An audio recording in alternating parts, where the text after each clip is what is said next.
You need to be a human, right? You need to be a human who is trying his best, for one thing. That's just my opinion on what makes a good leader. And maybe I'm wrong. Maybe maybe I'm not the average midwit. Maybe I'm not the average goy. So because of that, like, I think a little bit higher, but whatever. Um, there's just nobody worth listening to right now when it comes to like how to save Europa, save the West, and everything like that. It's pointless, you know. And when it comes to people waking up, there's never going to be a point where people wake up. The thing you have to realize is that like 90 to 95% of the population of the world in any given year, in any given era, right? Any given century, any given generation, however you want to define it or measure it, they are just along for the ride. They're just kind of sitting there, letting the world happen around them. So there's never going to be a point where like all of America wakes up and is like, hey, we're not doing that anymore, and kicks the people out that need to be kicked out. That's not the way that that's going to work at all. What's going to happen is there's going to be a very small minority that hoards enough power to have whatever form of revolution they have. And I'm not saying I want anything like that to happen. And it's just as easy. In fact, it's more probable, if we're being honest here, that it will be a revolution in the wrong direction. It won't be like a glorious nationalist revolution. It will be a Bolshevik revolution in the year of 2030 something is what is more likely to have happened, because again, the average person is fucking cattle. They can't think the right way. They have no clue how to think the right way. It is way above their pay grade to be able to think about anything the correct way, right? Now, let's say that revolution was in the correct direction, a nationalist revolution that kicked out all the people who were bad for the nation and that installed people and policies that were good for the nation and good for its people, right? In that case, I don't think there's going to be some kind of like glorious battle or anything like that. These people who are, they make up the powers that be. This is not just like a thing that came around within the last 5 to 10 years. This is a multi-generational conspiracy. This is a multi-generational plan that has been passed down from person to person, father to son, brother to brother, insider to insider for centuries, if not millennia now. And as a result, these people are not going to allow us to have a fair shake. They're not sitting there planning in their boardrooms like, okay, and then in 2027, we'll sacrifice the red heifer. And then in 2028, we'll take all the oil from Iraq and Afghanistan. And then in 2029, we'll do this conspiracy this year. We'll do that conspiracy that year. We'll do the other conspiracy the other year. But only after we give the goyim, only after we give the cattle a fair shake, only after we allow them to completely collapse the system in a bloody civil war or even an economic war, if you want to put it that way, right?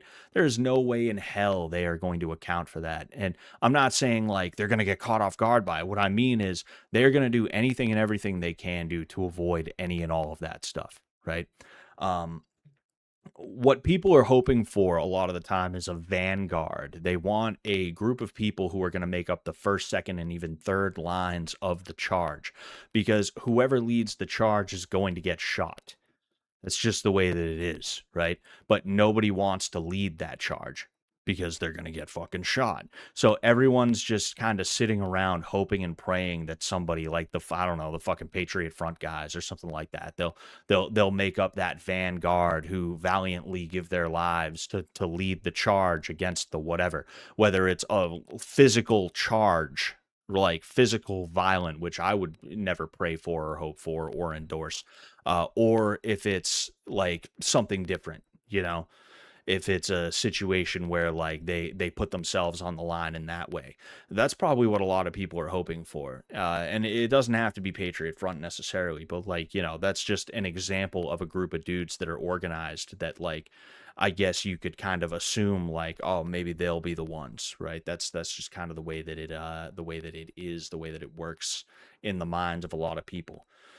Everybody wants to talk about what to do, but nobody wants to actually do anything. And again, I'm not calling for violence or anything like that. That's not what I'm doing. I'm just talking about the reality of the situation we're in with how everybody thinks. I'm talking about the reality of the psychology of the situation that we find ourselves in. And as a result, you see, these things kind of feed into each other a little bit. They kind of create like a cycle. As a result, you see people who in their mind they're gonna be like Andrew Tate, where they're just gonna be like, all you have to do is take their passport.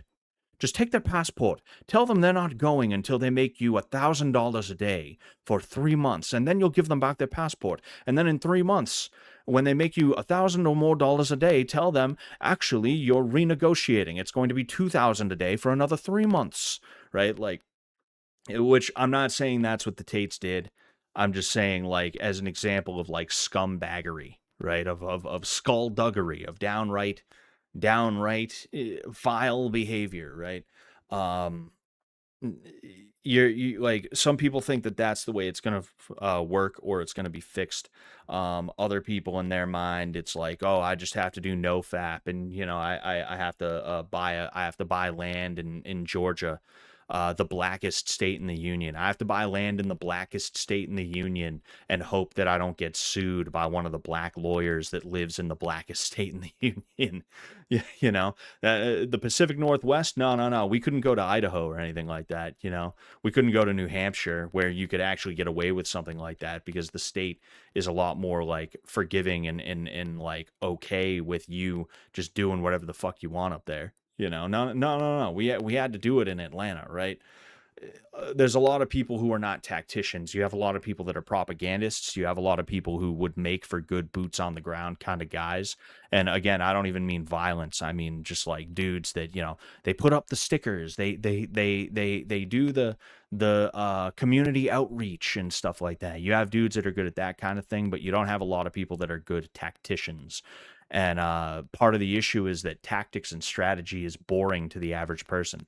People that are enamored with is enamored the proper word? Is enamored the proper word?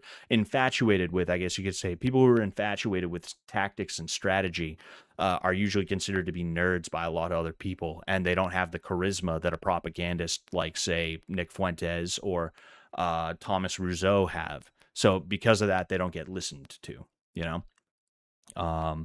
And that's the folly of someone like Nick Fuentes, is that he thinks his charisma and his intelligence, because he's an intelligence guy, and he is obviously intelligence.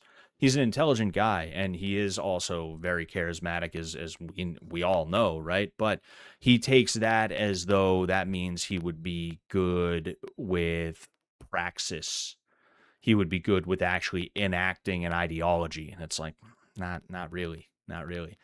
It doesn't matter how popular Nick Fuentes gets with Zoomers. I don't think he's ever going to get elected to president, let alone like a governor of a state or anything like that. I don't think that's ever going to work for him. Crowdsourcing might not be a bad idea for him if he ever tried, but how much money is he going to have? And like, he's going to have to fight against the system in a way that he's just going to be kept off ballots anyway. He's not going to be allowed to go to debates and everything. But I got to get my tactics together. You look panicked. God damn. What are you talking about, Benjamin Freeman? How do I look panicked? I mean, I'm sweating like a motherfucker because I'm sitting here with just a fan. I don't know if I look panicked. I'd say I just look more drenched. If anything, I look like I need to buy an AC for this room. Is what I need to do. Go to Northern Maine. No one even cares what you do up there. Exactly. Go to Northern Maine and stay out of the headlines. Like, build your compound, and once you get everything, that's when you say, all right, anyone who wants to move in, applications are open. That's what you do. You don't say, hey, we're doing this before you even have the land, before it's all set up. That's not the way that shit works. And I guess they lost their first legal hurdle. The people in whatever that shit they wanted to call. I guess they lost their first legal hurdle, so now they're on the back foot, having to go through. Now they're on the back foot. Now they're on the back foot, having to go through like legal proceedings and stuff like that. You know, good luck to them. Totally White Room, just saying, which word didn't make sense. You said I look panicked. Panicked, like oh no, like was I panicking? I didn't think I was panicking. Totally White Room, just saying, well, yeah, I mean, you know, I didn't paint this room. I don't get to decide what color this room is. This is a temporary setup that I've had for a lot longer than I'm supposed to have it. A lot longer than I've supposed to have had it. Anyway, this whole chat is about tactics and how to create an Irish global hegemony to rule over all other races. Exactly, High Ecuador. 100%. Let's see, yes, the sweat, but also the wide eye, schizo rambling, shuffling back and forth in the chair. I mean, that's just stimming. I'm just stimming is all I'm doing, you know? I don't know what to tell you, man, you know? I really don't know what to tell you about that, you know? Oh, man. I do got to get out of here, though. All right. Thank you, everybody who showed up today. I appreciate the hell out of you, as you know. I don't know when I'm going to be streaming again. I'm most likely not going to be streaming tomorrow because the UFC is not even worth watching tomorrow, really. You know, but I will stream for the whatever it's called. I will stream for the thing and the stuff. I will stream for the Makhachev Gary fight. I will do that. And yeah, you know, I will catch you all later. So thank you all very much again. All right. I will talk to you sometime next week. And until next time, peace out. Suck Sullivan, don't mess with his load, or you will get undone. Spinning round and round, bleeding on the ground. Scotty Rocker, laundry killer, no remorse in this beamer. Fabric assassin, hood cleaner, coming for your Rasta queen. Rape on the washing machine, no use to fight back. MMA, knock your nigga head like a KKK. Push your nigga mouth if you can't walk the talk. Smokes. Me running really fast. Ginger eye round the back of me black ass. Chasing me like a devil, pot belly of the beast. Calling me a dickhead, there is no resist. Closing inch by inch, got me in a pinch. Modern day Scotty Rocker laundry lynch.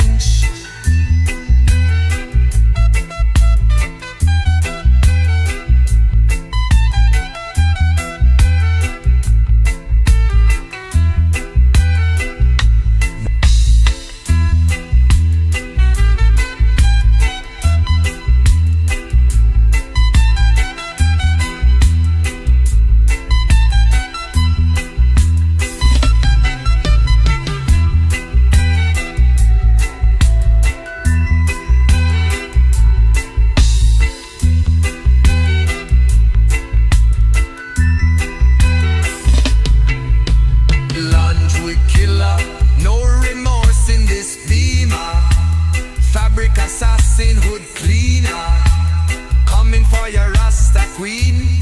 Rape on the washing machine, no use to fight back.